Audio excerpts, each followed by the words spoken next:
आईच्या मृत्यूनंतर मुलाने आपल्या वडिलांना आपल्यासोबत शहरात नेले, एका बैठकीत नेले आणि तिथल्या पायऱ्यांवर आपल्या वडिलांना बसवले.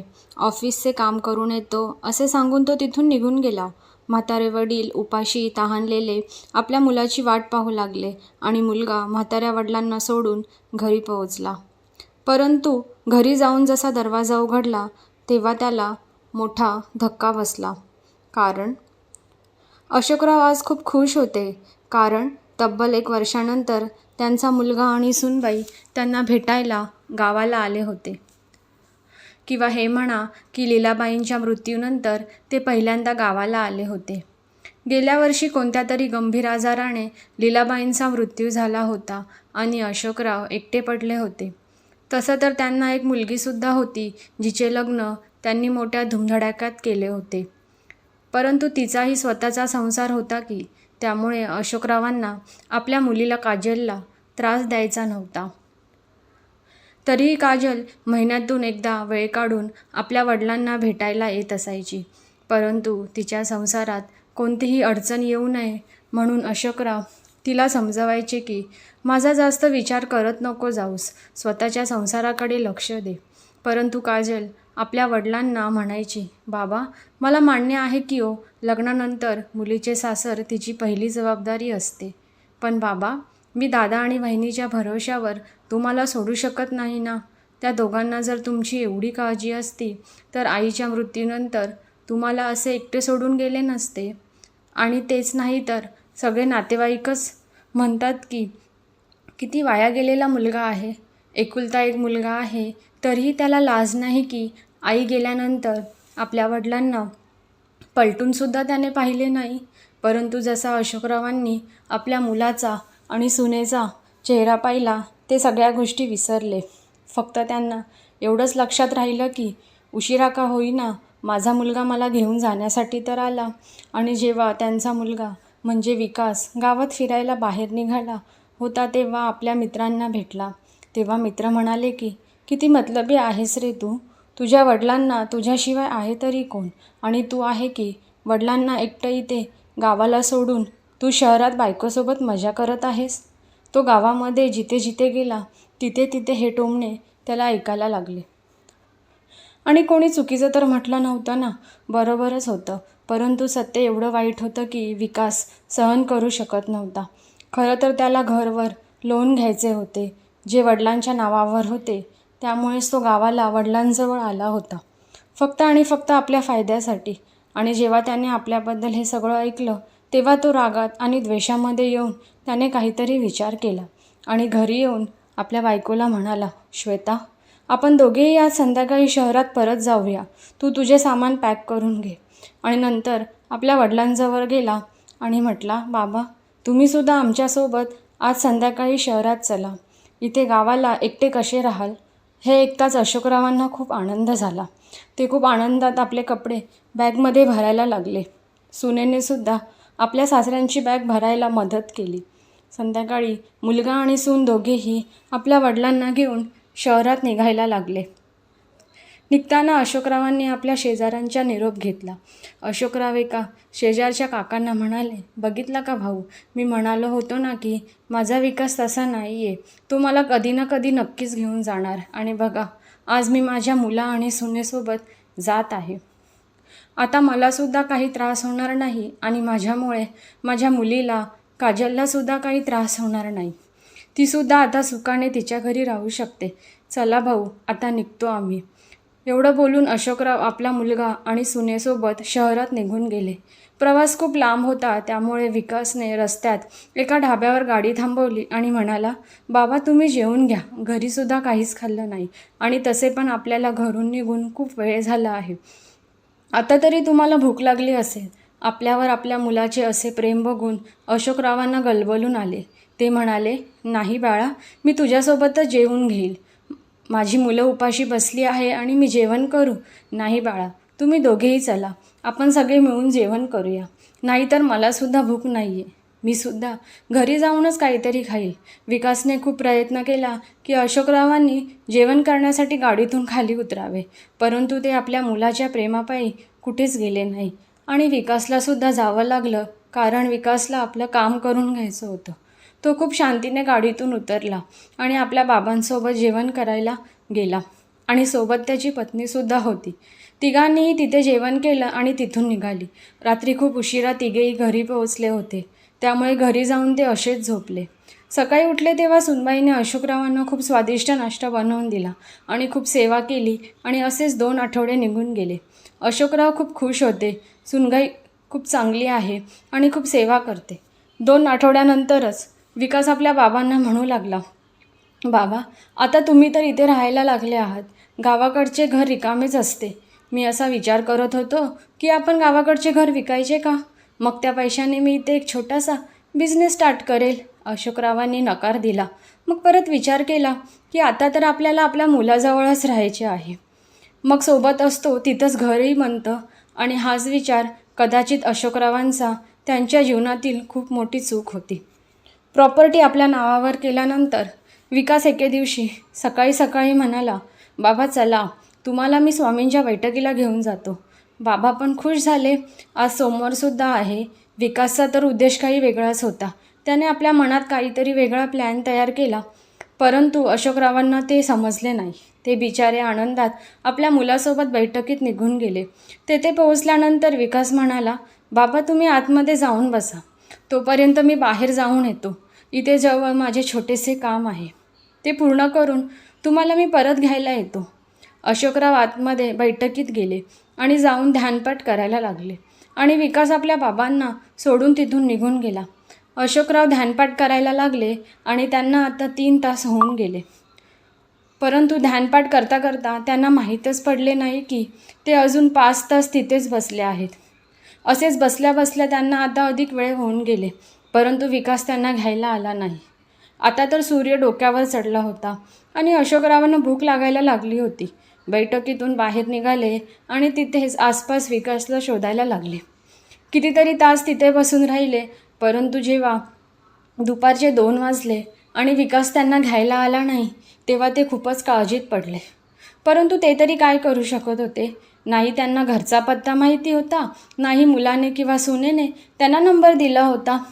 शहर, अनोळखी माणसं आणि वरतून त्यांना ही सुद्धा गोष्ट त्रास देत होती की जर इथून कुठे निघून गेले आणि मग विकास त्यांना घ्यायला आला तर उगाच ते काळजीत पडेल. त्यामुळे ते विकासची वाट बघत पायावरच बसून राहिले.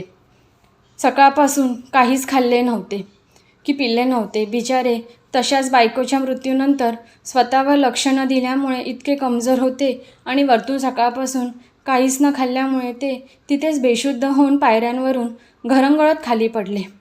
त्याच वेळेस एक महागातली गाडी समोर येऊन थांबली. त्यातून एक तरुण मुलगा बाहेर निघाला आणि म्हणाला, अरे अरे काका, तुम्हाला लागलं तर नाही ना? अशोकराव तर बेशुद्ध झाले होते. जवळच्या लोकांनी त्यांच्या तोंडावर पाण्याचा शिडकाव केला. त्यांचे डोळे उघडले, परंतु ते खूपच घाबरले होते. शुद्ध येताच विकास ओरडायला लागले. त्यांना आपल्या मुलाच्या घराचा पत्ता तर माहिती नव्हता, परंतु त्यांना त्या शहराचे नाव माहिती होते. जेव्हा त्यांना शुद्ध आली तेव्हा समोर एक मुलगा उभा होता, जो खूपच काळजीत होता. अशोकराव शुद्धीवर येताच तो म्हणाला, काका, तुम्ही इथे बेशुद्ध झाला होतात, त्यामुळे तुम्ही माझ्या गाडीपुढे येऊन पडलात. परंतु या लोकांना वाटले की मी तुम्हाला गाडीने धक्का दिला आहे. आता तुम्हीच या लोकांना सांगा की चुकीचा विचार करत आहेत. तेव्हा अशोकराव म्हणाले, हो बाळा, मी बेशुद्ध झालो होतो, यामध्ये तुझी काहीच चुकी नाही. अशोकराव जेव्हा हे म्हटले तेव्हा त्या मुलाला बरं वाटलं आणि बाकीचे लोकही तिथून निघून गेले. मग तो मुलगा म्हणाला, काका, तुम्हाला अशक्तपणा आला आहे, कदाचित त्यामुळे तुम्ही चक्कर येऊन खाली पडलात. परंतु इतक्या कडक उन्हात तुम्ही इथे उभे का आहात? जर तुम्ही म्हणत असाल तर तुम्हाला तुमच्या घरी सोडू का? अशोकरावांना तर एवढे माहीत होते की त्यांचा मुलगा कोणत्या शहरात राहतो, या व्यतिरिक्त जास्त काही त्यांना माहिती नव्हते. अशोकराव मुलाला म्हटले, बाळा, मी माझ्या मुलासोबत सकाळी या बैठकीत आलो होतो, परंतु तू अजूनही परत आला नाही. तेव्हा तो मुलगा म्हणाला, मग तुम्ही मला घराचा ॲड्रेस सांगा, मी तुम्हाला सोडून येतो. अशोकराव त्या मुलाला म्हटले, मला शहराच्या नावाव्यतिरिक्त अजून काहीच माहिती नाही. हे ऐकून तो मुलगा म्हणाला, चला, काहीच हरकत नाही. तुम्ही अजून कधीपर्यंत तुमच्या मुलाची वाट बघत राहणार? तुम्ही माझ्यासोबत चला, आपण त्या शहरात पोहोचू, मग घराचा पत्ता कसा शोधायचा तो विचार करू. माझा दादा पोलीसमध्ये आहे, त्यामुळे तुम्ही निश्चित राहा. तो लवकरच तुमच्या मुलाला शोधून काढेल.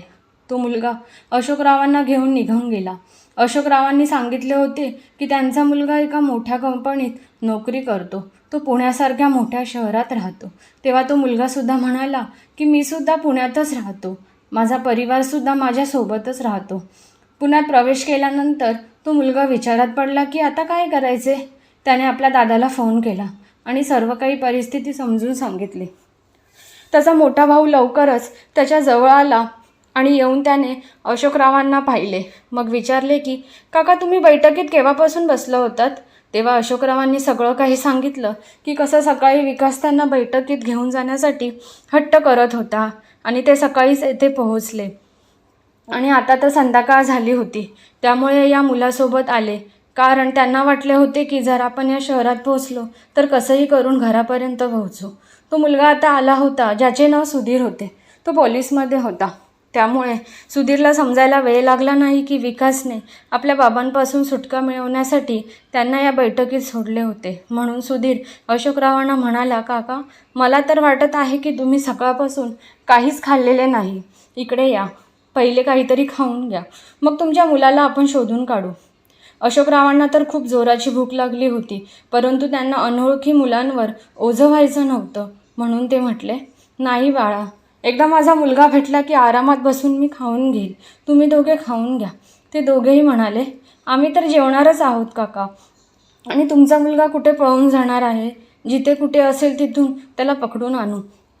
तुम्ही काळजी करू नका, आम्हीसुद्धा तुमच्या मुलांसारखेच आहोत.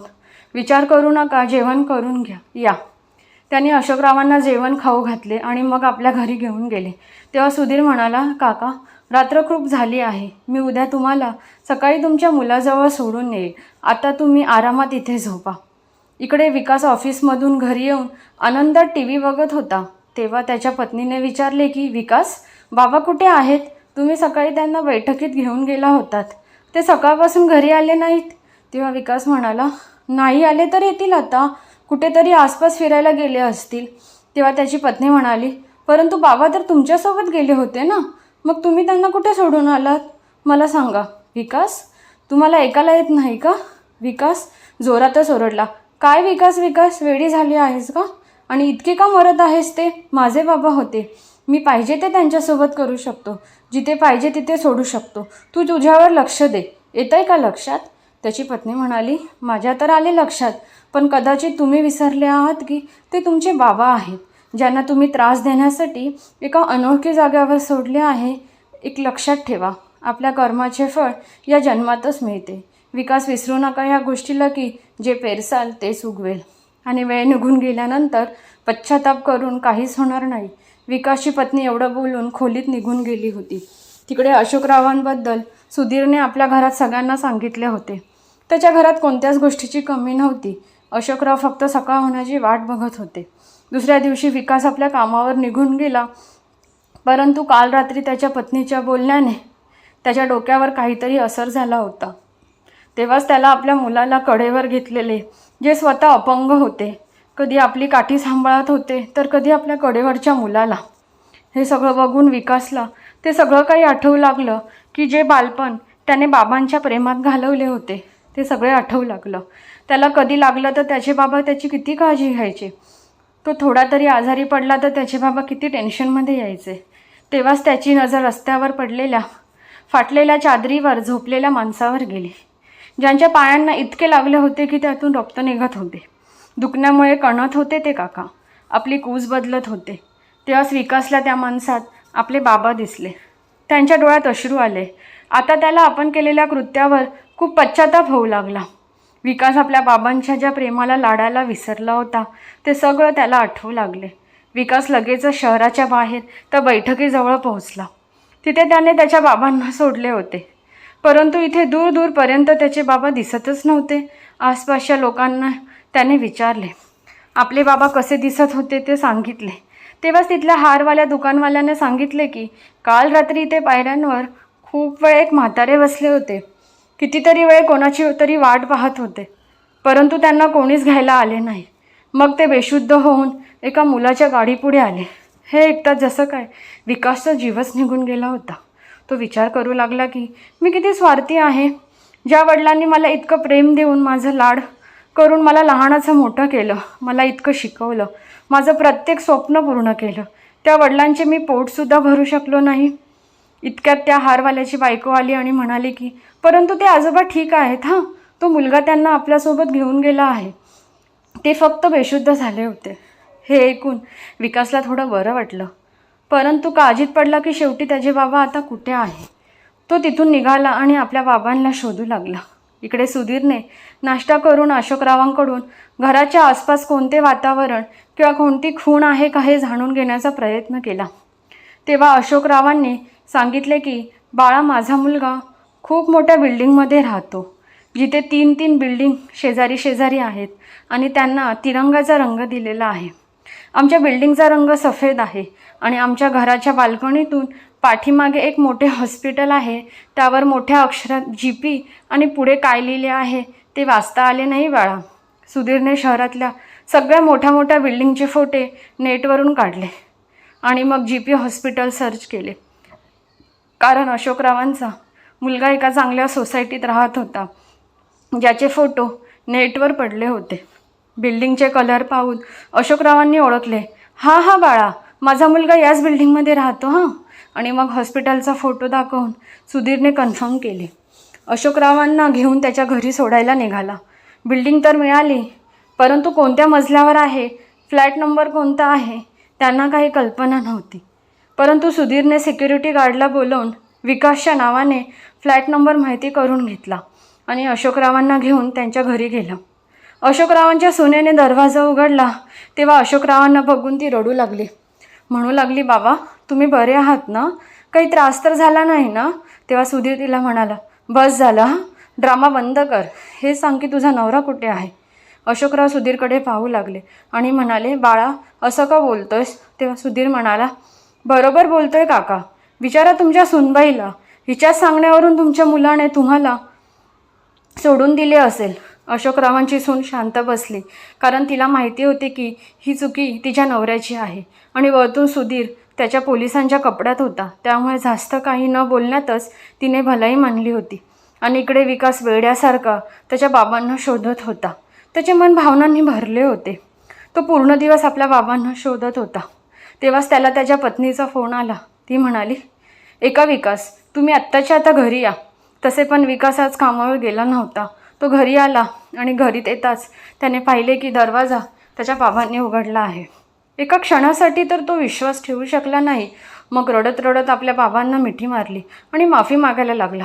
तेव्हाच बाहेर येताच सुधीर म्हणाला, काय ड्रामा चालला आहे नवरा बायकोचा.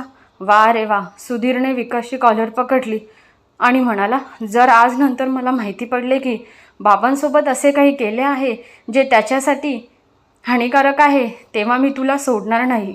अशोकरावांना तर काही समजत नव्हते. ते म्हणाले, सुधीर बाळा तू हे काय करत आहेस. तेव्हा सुधीर म्हणाला, काका तुम्ही खूप साधे आहात, तुमच्या मुलाने तुम्हाला मुद्दामून इकडे बैठकीला सोडले होते. हे ऐकून अशोकरावांना खूप मोठा धक्का बसला होता. ते विकासकडे पाहायला लागले तेव्हा विकास त्यांच्या पायांवर पडला, जोरजोरात रडायला लागला. म्हणू लागला, बाबा मला माफ करा, माझ्याकडून खूप मोठी चुकी झाली, मी माझा स्वार्थ साधण्यासाठी आंधळा झालो होतो.